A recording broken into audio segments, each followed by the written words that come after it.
Hi, this is William Ramsey. Welcome to William Ramsey Investigates. On tonight's show, I will be reading from the second part of Conquest of New Spain by Bernal Diaz. Last week, I covered the arrival of Cortez to the New World, his finding of two interpreters, and his march from the coast into the inner parts of Mexico, or back then New Spain, and the conquest of the Tlaxcalans. There was a huge battle between him and the Tlaxcalans. If you didn't catch the first part, you can go check it out on my YouTube channel under William Ramsey Investigates. Thank you. Quote, after a repose of 17 days in Tlaxcala, it was determined to prosecute our march to Mexico. Upon this subject, much difference of opinion existed, the rich settlers of Cuba being very adverse to it. The resolution which we had taken grieved our friends of Tlaxcala, who earnestly advised us by no means to trust Montezuma or his people, nor their smooth and courteous words and manners, for that they were treacherous in the extreme, and would either retain us to breed men for Montezuma's service, or in a favorable hour would fall upon us and destroy us. But in case of our having hostilities with them, they advised us to kill all, neither sparing or the rising youth, nor the aged counselor. Cortez thanked and proposed to them an amicable treaty with their neighbors the Mexicans, but they would not hear of this, saying that they could not trust those, who would only under a veil of peace better execute their treacherous designs. In regard to our road, the Mexican ambassadors earnestly recommended that by Cholula, but our friends of Tlaxcala as strongly advised us by no means to go that way, but by Huachingo. Nevertheless, we determined to go by Cholula, intending to remain there until we could by negotiation obtain a peaceable entry into Mexico. Cortez therefore lent messengers to that place to inform the chiefs of his intention, and expressing his dissatisfaction that they had not come to wait upon him. At this time arrived four of the principal nobility of Mexico with a rich present. It consisted of gold to the value of 10,000 crowns, and 10 bales of the finest mantles of feathers. Having saluted Cortez with the profoundest respect, the ambassadors delivered the message of their monarch, which was to this effect: that he wondered at our stay amongst a people so poor and base as the Tlaxcalans, who were robbers, and unfit even for slaves, and he earnestly requested that we would immediately visit his capital. Cortez replied, assuring them that he would shortly pay his respects to the great Montezuma, requesting their stay with him during the interval. He also determined to send 2 cavaliers as ambassadors to wait on Montezuma and view the city of Mexico. The persons he pitched on were Pedro de Alvarado and B. Vasquez de Tapia. They set out on their journey, accompanying the former Mexican ambassadors who had hitherto continued with us. I was at this time ill of my wounds and of a fever, and therefore incapable of observing exactly all that passed, but I know that their going thither appeared to us a very unwise measure, and in consequence of our remonstrances they were recalled. The chiefs of Cholula now sent us 4 men of low condition, with a very dry and uncourteous answer to our message, and without any present whatsoever. This evidently appeared to be done in contempt, and Cortez sent notice to them that if their chiefs did not wait upon him in 3 days, they should be considered as rebels, that in the case of their compliance he would be happy to esteem them as brothers, and had much to tell them of great importance. They then sent word that they dare not come amongst the enemies of the Tlaxcalans, who they knew had misrepresented them and the great Montezuma to us, but they requested that we would visit their city, where they would give us an honorable reception. When the Tlaxcalans saw our determination to accept this proposal, they told us that since we were resolved to neglect their advice, they expected that we would take with us 10,000 of their best warriors. This was thought, too, a great number for a peaceable visit. We, however, agreed to take 2,000, which were immediately ready to attend us. Being well prepared against whatever might happen, we now set out on our march, and arrived in the evening at a river, distant a short league from Cholula, where a stone bridge is now built across it. Here some of the chiefs of the city came to congratulate us on our arrival. Continuing our march on the next day, when we came near the city, we were met by the chiefs and priests in a body, all dressed in cassocks of cotton, resembling those of the Zapotecans. The chiefs presented their incense to Cortez, and after apologizing for not having gone to Tlaxcala, requested that he would not permit so large a body of their enemies to enter the city. This appearing reasonable, Cortez sent Alvarado and Dioli to desire our allies to hut themselves in the field, and we then marched on, attended only by the Indians of Sempoal and those who drew the artillery. Before he entered the city, he made known to those people the objects of his mission, as had already been frequently related. They replied without hesitation that, to our monarch, they were perfectly ready to yield immediate obedience, which they did. But as to that, abandoning their ancient religion, they could not comply with any such demand. When we entered their city, we were concluded through an immense crowd which filled the streets and terraces to our quarters in some large apartments, which contained us, our allies of Sempoal, and those who conveyed the artillery and baggage. During the time we stayed here, a plot was concerted by the ambassadors of Montezuma for the entry of 20,000 of his troops into this city to fall upon us, and several houses were filled with poles and leathern collars, in which they were to have brought us prisoners to Mexico, but that God was pleased to foil their designs. For the first 2 days we were entertained as well as we could wish, but on the third we received no provisions, nor did either chief of priests make his appearance. The very few inhabitants we saw withdrew from us with a mysterious kind of sneer in their faces, and Cortez at this time, applying to the ambassadors to procure for us some provisions as usual, all that we obtained was a little wood and water conveyed by some old men, who told us that no maize was to be had. On this day ambassadors arrived from Montezuma, who, in very disrespectful terms, forbid our approach to Mexico, and required an immediate answer. Cortez mildly expressed his surprise at this alteration. He made them a present, and requested a short delay, to which they acceded. He then, summoning his soldiers, warned us to be alert, for that he suspected some great treachery. The chiefs having refused to attend him, he immediately sent some soldiers to a great temple hard by our quarters, with orders to bring, as quietly as they could, 2 of the priests. In this they succeeded without any difficulty, and the priests being brought before the general, he made a present to each, and then inquired the reason of these extraordinary appearances. One of them was a person of rank and authority over all the temples of the city, in the manner of a hilltop. This person assured him that if he had an opportunity of speaking to the chiefs, he could persuade them to come, and being dismissed for this purpose, he was as good as his word, for he soon returned accompanied by several of them. Cortes first asked the cause of the change in their behavior. He then demanded an immediate supply of provisions, and also a number of their people for the milking day, to convey the baggage and artillery.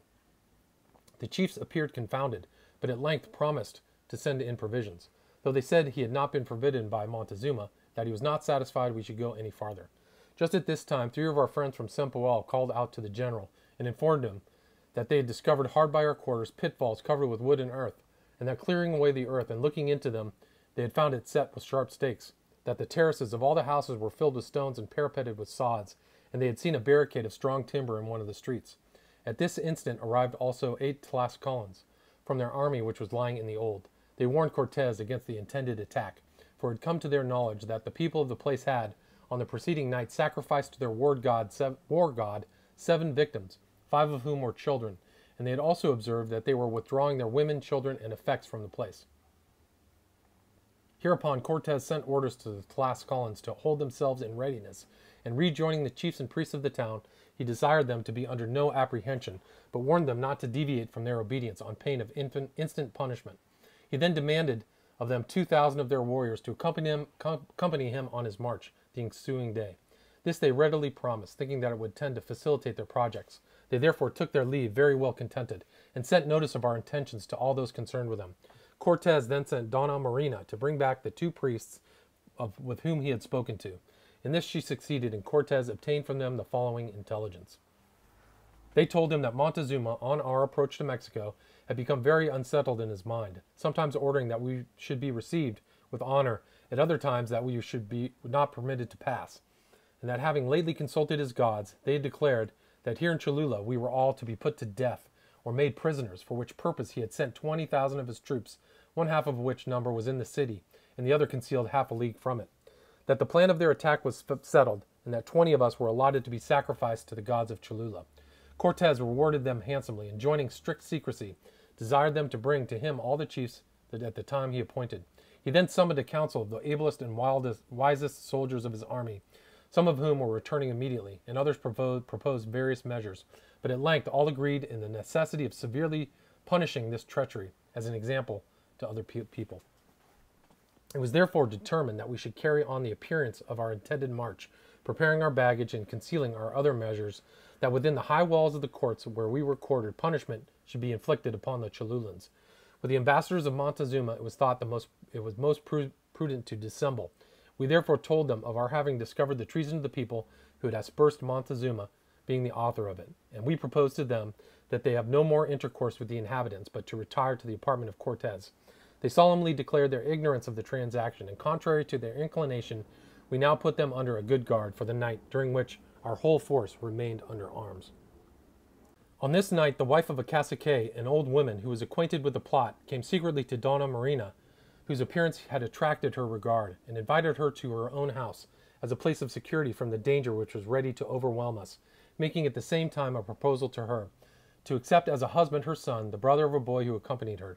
Donna Marina, with a profusion of thanks, and with her usual acuteness and pretense of mind, agreed to all that she proposed, but that she wanted someone with whom to entrust her effects.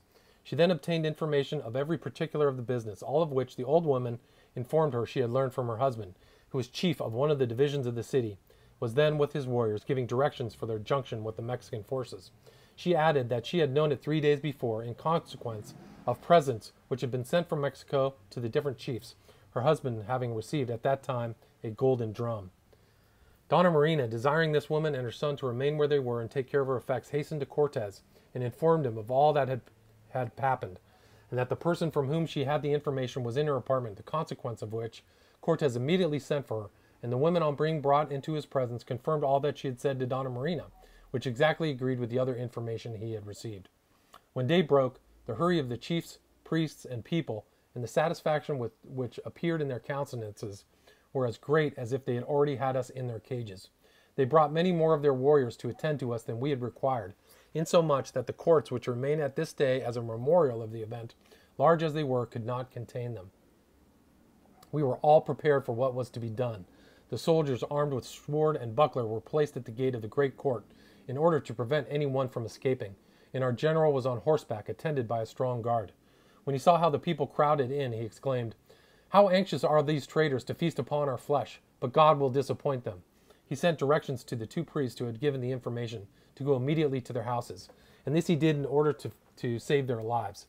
Then, causing the rest of the priests and all the chiefs to be brought in, he calmly asked them what was their reason for plotting to destroy us, what we had done, more than require them to abandon their abominable customs and endeavor to instruct them in the articles of our holy faith, and that for these reasons only they had made preparations to cut us all off. That their evil intentions appeared by their having withdrawn the women from the town, and when we required, they made preparations to cut us all off. They insulted us by sending in wood and water. He said that he knew of the ambuscade that was placed upon the road which they expected us to go, and that the recompense which they intended for our holy and friendly services was to kill and eat us, for which purpose the pots were already boiling, and prepared with salt, pepper, and tomatoes. That if they were determined to attack us, it was better to do it in a manly way, as the Tlascalans did, he added. But he also knew that 20 of us were to be sacrificed to their idols, to whom they had made a propitiatory offering of 7 of their brethren. But the victory the idols had promised them, it was not in their power to give, and the effects of their treason were now ready to fall on their own heads. This being successfully explained to the natives by Donna Marina, they confessed the whole of the charge, and said it was planned entirely by the orders of Montezuma. Cortez replied that such crimes were never suffered to pass without punishment, and he then commanded a musket to be fired, as the signal for slaughter, which was waited for us, who were, as I've related, well prepared, and falling upon the multitude then enclosed within the courts, we executed their punishment on them in a manner that they will ever remember.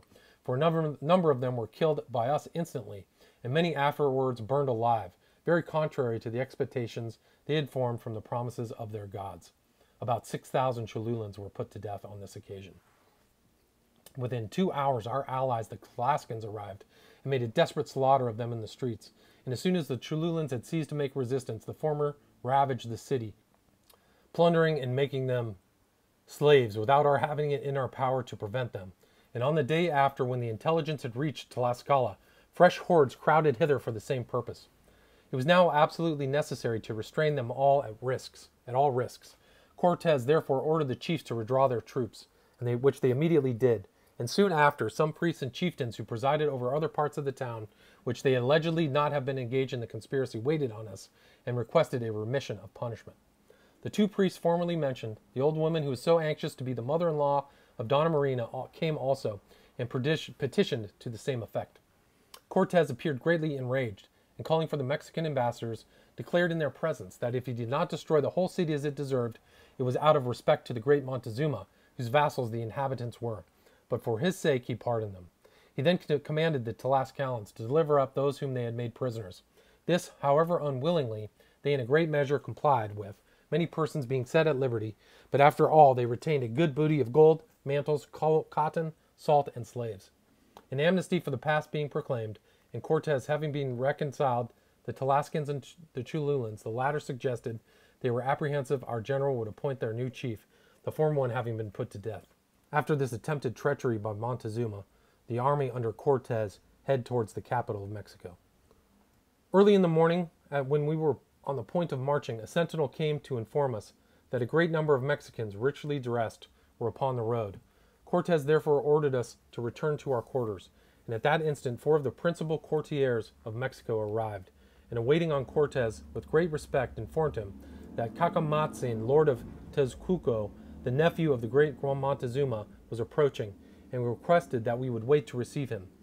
Cacamatzin followed in the greatest pomp, carried in a magnificent litter adorned with green plumes and enriched with jewels, set in the branched pillars of solid gold. He was borne by 8 lords, who assisted him out of the litter and swept the way by which he was to pass. When he came into the presence of Cortez, he said to him, "Malintzin, here am I and those lords to attend you to your residence in our city, by order of the great Montezuma." Cortez embraced the prince and presented him with 3 jewels of that kind called margaritas, which are figured in different colors. We then sent forward on the road to Mexico, which was crowded with multitudes of the natives, and arrived at the causeway of Iztapalapa, which leads to that capital. When we beheld the number of populous towns on the water and firm ground, and that broad causeway running straight and level to the city, we could compare it to nothing but the enchanted scenes we had read of in Amadis of Gaul, from the great towers and temples, and other edifices of lime and stone which seems to rise out of the water. To many of us it appeared doubtful whether we were asleep or awake, nor is the manner in which I express myself to be wondered at, for it must be considered that never yet did man see, hear, or dream of anything equal to the spectacle which appeared before our eyes this day. When we approached Iztapalapa, we were received by several great lords of that country, relations of Montezuma, who conducted us to our lodgings there, in palaces magnificently built of stone and timber, which was cedar, and spacious courts and apartments furnished with canopies of the finest cotton. After having contemplated these noble edifices, we walked through the gardens, which were admirable to behold, from the variety of beautiful and aromatic plants, and the numerous alleys filled with fruit trees, roses, and various flowers. Here also was a lake of the clearest water, which communicated with the Grand Lake of Mexico by a channel cut for the purpose, and capable of admitting the largest canoes.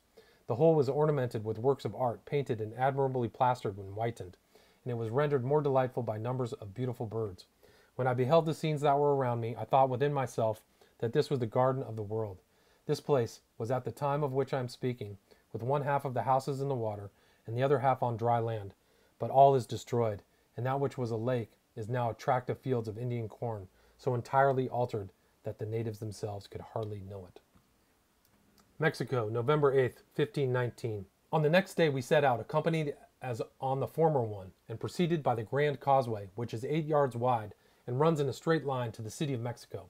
It was crowded with people, as were all the towers, temples, and causeways, in every part of the lake, attracted by curiosity to behold men and animals, such as never had been before seen in these countries.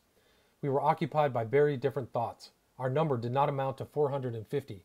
We had perfectly in our recollection the accounts we had received on our march, that we were to be put to death on our arrival in the city which we now saw before us, approachable only by causeways, whereupon were several bridges, breaking of one effectually cut off our retreat.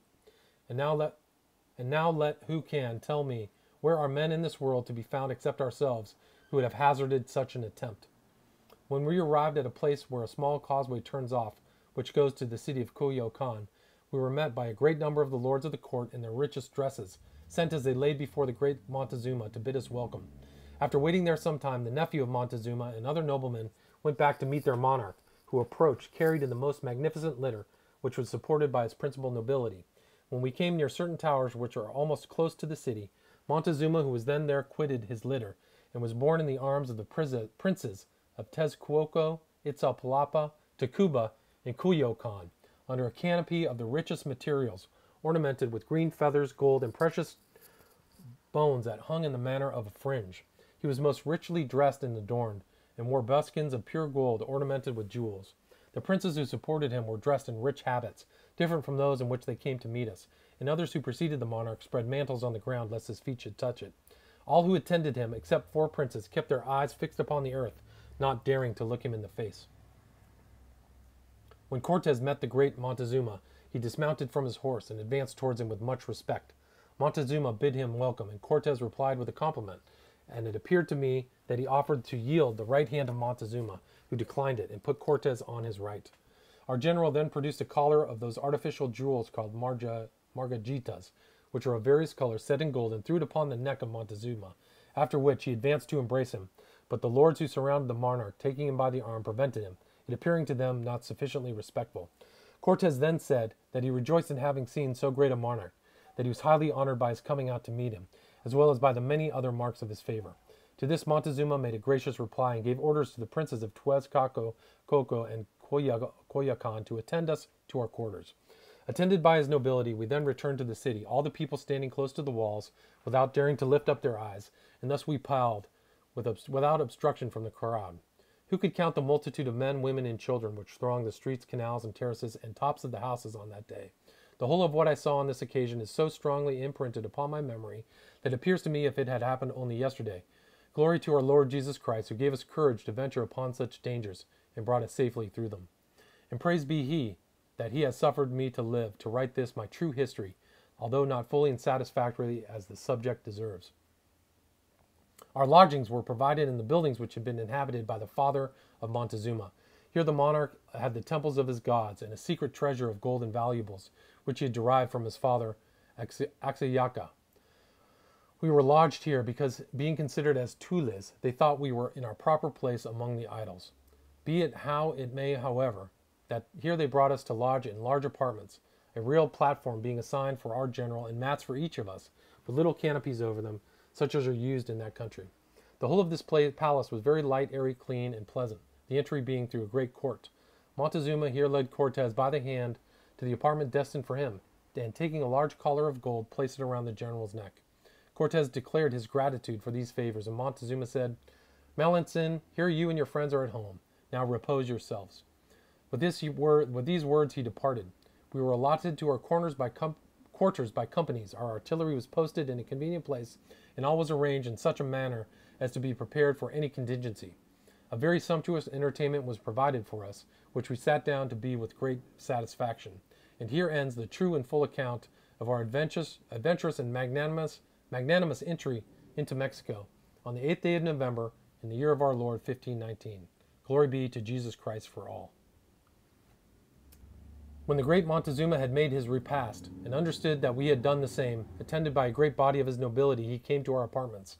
Cortez went out to the middle of the hall to receive him, where Montezuma took him by the hand, and seats richly ornamented being brought, they both sat down, by the desire of the king, who then began a very pertinent speech, wherein he observed that he rejoiced to have in his dominions captains so brave as Cortez and his associates, and that he had before heard of one who had arrived at Champoton, and also of another who had come with 4 ships in the preceding year, that he had been anxious to see them, but had been disappointed.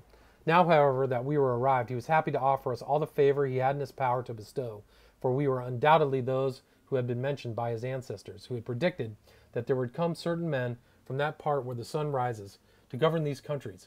It could be no other but us, who had fought so valiantly since our arrival in their country, a representation of each of our battles having been sent to him.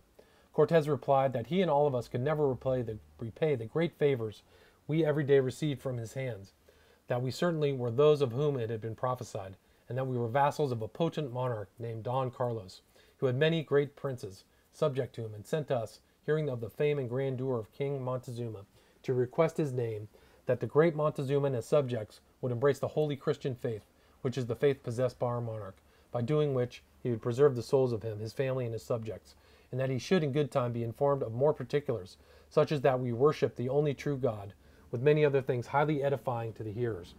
This conversation being concluded, Montezuma presented our general with a quantity of valuable ornaments of wrought gold. To each of the captains he made a present of some gold and 3 loads of mantles, to each soldier 2 loads of richly wrought mantles. And all of this he did in the most free and gracious manner, to speak more properly like a great monarch as he was. Montezuma then asked Cortez if his soldiers were all brothers and vassals of our emperor, to which Cortez replied that we were all brothers in love and friendship, persons of consequence in our country, and servants of our sovereign lord the king. With mutual compliments, Montezuma then departed, having given orders to his officers to provide us amply according to our demands, with corn, stone mills, and women to make bread, together with fowls, fruit, and plenty of grass for the horses. The great Montezuma was at this time aged about 40 years, of good nature, well proportioned and thin. His complexion was much fairer than that of the Indians. He wore his hair short, just covering his ears, with very little beard, well arranged, thin, and black. His face was rather long, with a pleasant countenance, and good eyes. Gravity and good humor were blended together when he spoke. He was very delicate and clean in his person, bathing himself every evening. He had a number of mistresses and of the first families, and 2 princesses his lawful wives. When he visited them, it was with such secrecy that none could know except his own servants. He was clear of all suspicion of unnatural vices. The clothes which he wore one day he did not put on for 4 days after. He had 200 of his nobility as a guard in apartments adjoining his own. Of there, certain persons only could speak to him, and when they went to wait upon him, they took off their rich mantles and put on others of less ornament but clean. They entered his apartment barefooted, their eyes fixed on the ground, making 3 inclinations of the body as they approached him. In addressing the king, they said, "Lord, my lord, great lord." When they had finished, he dismissed them with a few words, and they retired, with their faces towards him, with their eyes fixed upon the ground. I also observed that when great men came a distance about business, they entered his palace barefooted and in a plain habit. And also they did not enter the gate directly, but took a circuit and headed towards it. His cooks had upwards of 30 different ways of dressing meats, and they had earthen vessels so contrived as to keep them always hot. For the table of Montezuma himself, above 300 dishes were dressed, and for his guards above 1,000. Before dinner, Montezuma would sometimes go out and inspect the preparations, and his officers would point out to him which were the best, and explain of what birds and flesh they were composed, and those of which he would eat. But this was more for amusement than anything else. It is said that at times the flesh of young children was dressed for him, but the ordinary meats were domestic fowls, pheasants, geese, partridges, quails, venison, Indian hogs, pigeons, hares, rabbits, with many other animals and birds peculiar to the country. This is certain, that after Cortez had spoke to him relative to the dressing of human flesh, it was not practiced in his palace. At his meals, in the cold weather, a number of torches of the bark of a wood which makes no smoke and has an aromatic smell were lighted, that they should not throw too much heat. Screens ornamented with gold, painted with figures or vials, were placed before them. Montezuma was seated on a low throne or chair at a table proportioned to the height of his seat. The table was covered with white cloths and napkins, and 4 beautiful women presented him with water for his hands, in vessels which they called chicales, and other vessels under them like plates, to catch the water. They also presented him with towels. Then 2 other women brought small cakes of bread, and when the king began to eat, a large screen of wood gilt was placed before him, so that people should not during that time see him. The women having retired a little distance, 4 ancient lords stood by the throne, to whom Montezuma from time to time spoke or addressed questions, and as a mark of particular favor, gave to each of them a plate of that which he was eating. I was told that these old lords, who were his near relations, were also counselors and judges. The plates which Montezuma presented to them, they received with the highest respect, eating what was in them without taking their eyes off the ground. He was served on earthenware of Cholula, red and black. While the king was at table, none of his guards or in the vicinity of his apartment dared for their lives make any noise. Fruit from all kinds of that the country produced was laid before him. He ate very little, but from time to time a liquor prepared from cocoa and of a stimulative or corroborative quality, as we were told, was presented to him in golden cups. We could not at that time see if he drank it or not, but I observed a number of jars above 50 brought in, filled with foaming chocolate, which he took some, which the women presented to him. At different intervals during the time of dinner, there entered certain Indians, humpbacked, very deformed, and ugly, who played tricks of buffoonery, and others who said they were jesters. There was also a company of singers and dancers who afforded Montezuma much entertainment. To these he ordered the vases of chocolate be distributed. The 4 female attendants then took away the cloths, and again with much respect presented him with water to wash his hands, during which time Montezuma conversed with the 4 old noblemen formerly mentioned, after which they took their leave with many ceremonies. One thing I forgot, and no wonder to mention in its place, is that during the time Montezuma sat at dinner, 2 very beautiful women were busily employed making small cakes with eggs and other things mixed therein. These were delicately white, and when they were presented to him on plates covered with napkins. Also another kind of bread was brought to him in long loaves, and plates of cakes resembling wafers. After he had dined, he presented with him 3 little canes highly ornamented, containing liquid amber, mixed with an herb they called tobacco. And when he had sufficiently viewed and heard the singers, dancers, and buffoons, he took a little of the smoke of one of these canes, and then laid himself down to sleep, and thus his principal meal concluded. After this was over, all of his guards and domestics sat down to dinner. As near as I could judge, above 1,000 plates of those eatables I have mentioned were laid before them, with vessels foaming of chocolate, of fruit in immense quality. For his women inferior servants, his establishment was of a prodigious expense. We were astonished amidst such a profusion of the vast regularity that prevailed. His major domo was at this time a prince named Tapia. He kept the accounts of Montezuma's rents in books which accompanied an entire house. Montezuma had 2 buildings filled with every kind of arms, richly ornamented with gold and jewels, such as shields large and small, clubs like 2-handed swords, and lances much larger than ours, with blades 6 feet in length, so strong that if they fix upon a shield they do not break, and sharp enough to use as razors. There was also an immense quantity of bows and arrows and darts, together with slings and shields rolled up into small compass, and in action they let fall and are therefore cover the whole body. He had also had much defensive armor of quilted cotton, ornamented with feathers and different devices, and cassockets for the head, made of wood and bone, and with plumes of feathers, and many other articles too tedious to mention. In this palace was the most magnificent aviary, which contained every description of birds that continent afforded, namely royal eagles and a smaller species, and with many other birds, down to the smallest paroquets of beautiful colors. It was here that the ornaments of green feathers were fabricated. The feathers were taken from birds which are about the size of our pies in Spain, which they here called quetzales, and other birds whose plumage is of 5 different colors: green, red, white, yellow, and blue. The name of this species of bird I do not know. Here was an immensity of parrots and certain geese of fine plumage, and the species which resembled geese. All these bred here and were stripped of their feathers every year at the proper season. Here was a large pond of clear running water, where a number of great birds, entirely red, with very long legs. There are some like them in the island of Cuba, which they called epeires. There was also a species which lives entirely in the water. We likewise saw another great building, which was a temple, and which contained those which we called the valiant or fighting gods. And here were many kinds of furious beasts, tigers, lions of 2 species, one of which resembles a wolf, called here a div, also foxes and other smaller animals, but all carnivorous. Most of these were bred in the palace, being fed with game, fowls, dogs, as I have heard the bodies of Indians who were sacrificed, the manner of which I have been informed this is. They open the body of the victim while living, with large knives of stone, and they take out his heart and blood, which they offer to their gods. Then they cut off the limbs and the head, upon which they feast, giving the body to be devoured by the wild beasts, and the skulls they hang up in their temples.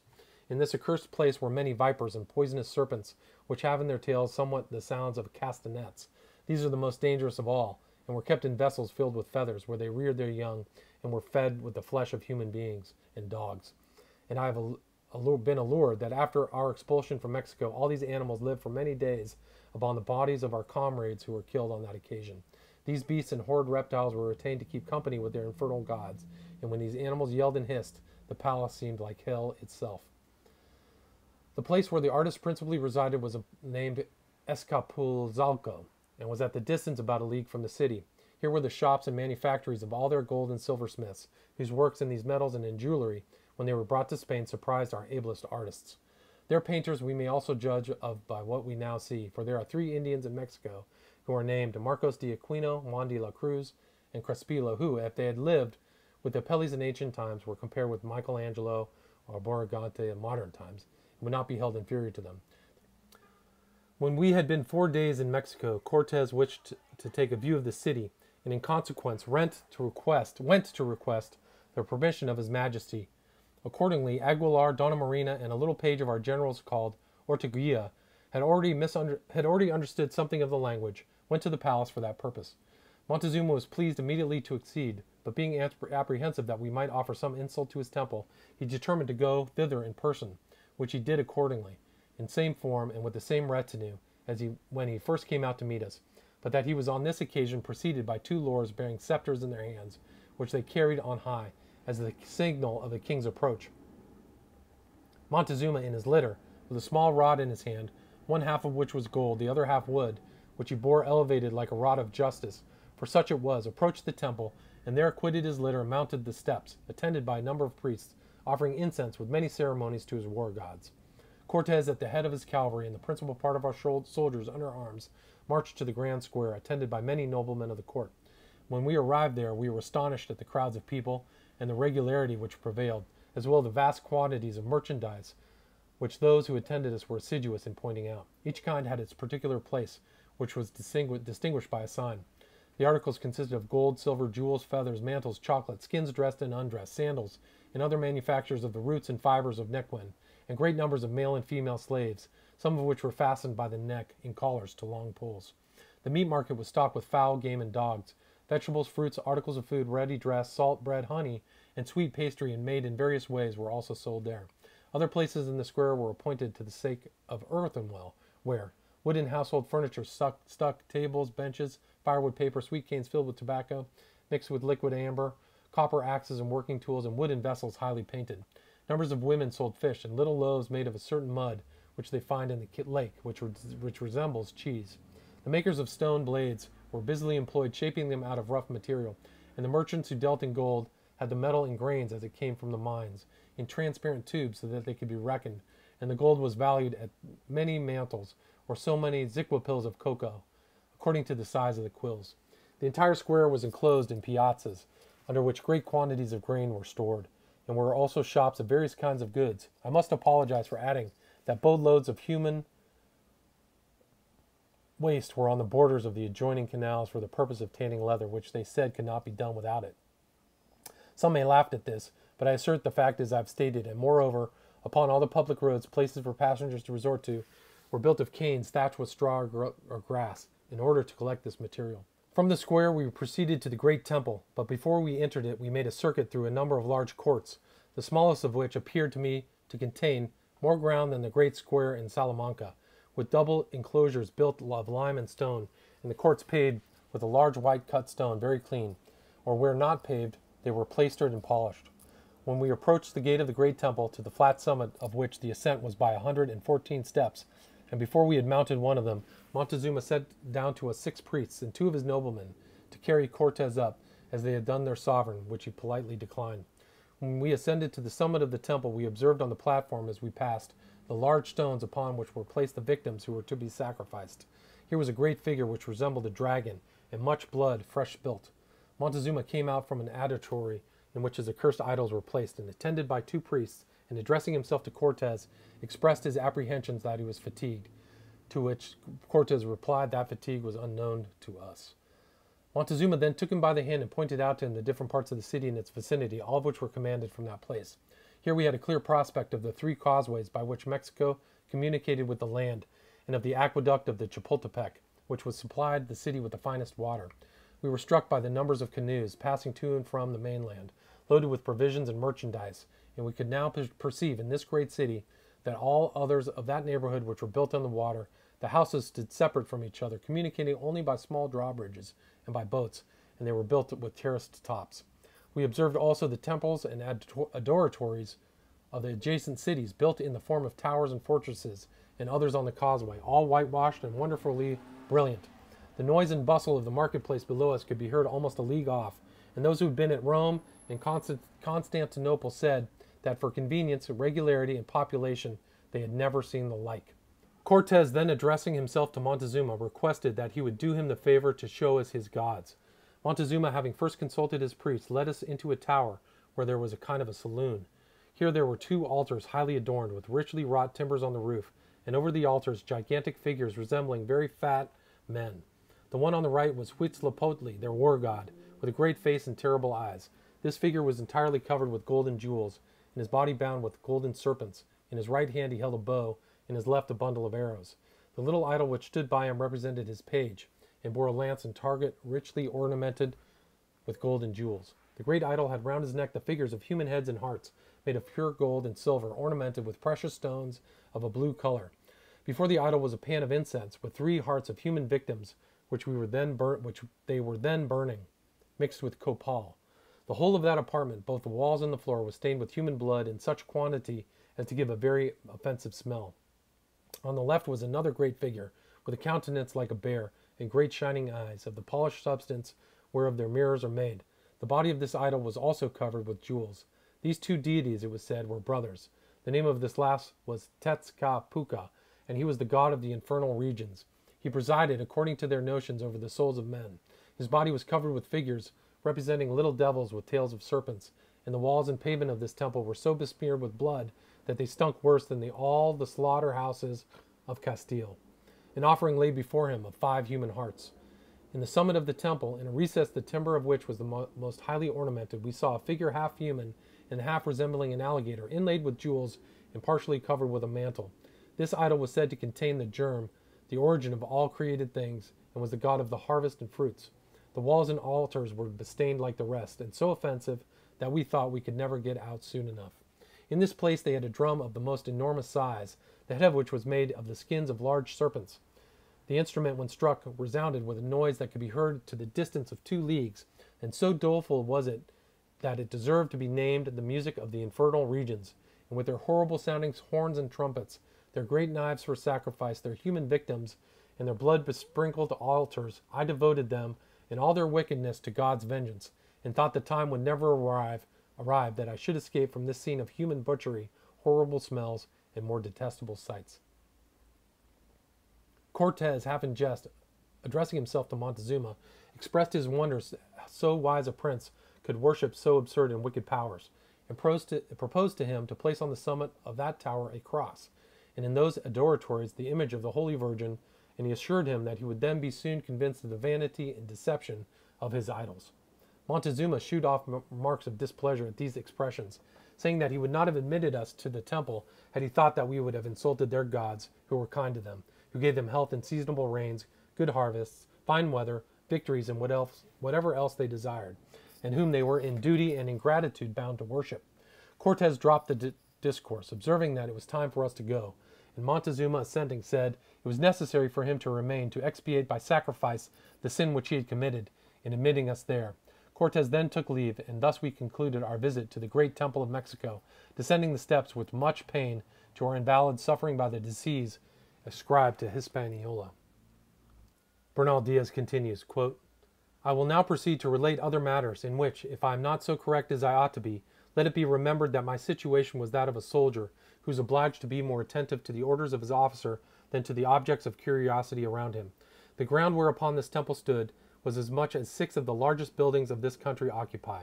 From the base it diminished to the summit, whereupon was a tower in which the idols were placed, and from the middle of the ascent to the top were 5 concavities like barbicans, but without parapets. However, there are many paintings of temples in the possession of the conquerors, one of whereof I have, and those who have seen them will easily form an idea of the outside of this temple. I have heard that at the time they laid the foundations of it, the natives of that country all made offerings of their gold, silver, and jewels, of the seeds of the earth, and of the prisoners, all of which were buried in the foundations of the building. The inquisitive reader will naturally ask how I came to know anything of this plan, which happened upwards of 1,000 years ago. I will inform him.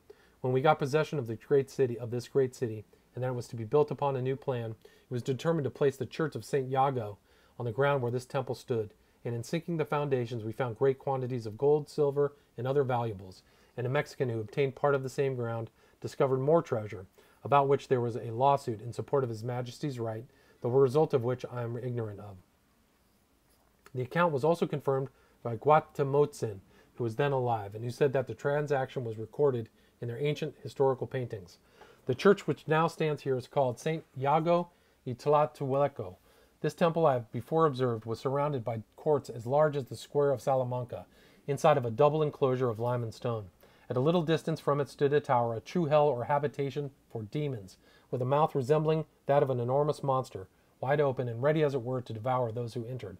At the door stood frightful idols, and by it was a place for sacrifice, and within boilers and pots full of water to dress the flesh of the victims, which was eaten by the priests. The idols were like serpents and devils, and before them were tables and knives for sacrifice, the place being covered with the blood which was spilt on those occasions. The furniture was like that of a butcher stall, and I never give this accursed building any name except that of hell. Having passed this, we saw great piles of wood and a reservoir of water supplied by a pipe from the great aqueduct.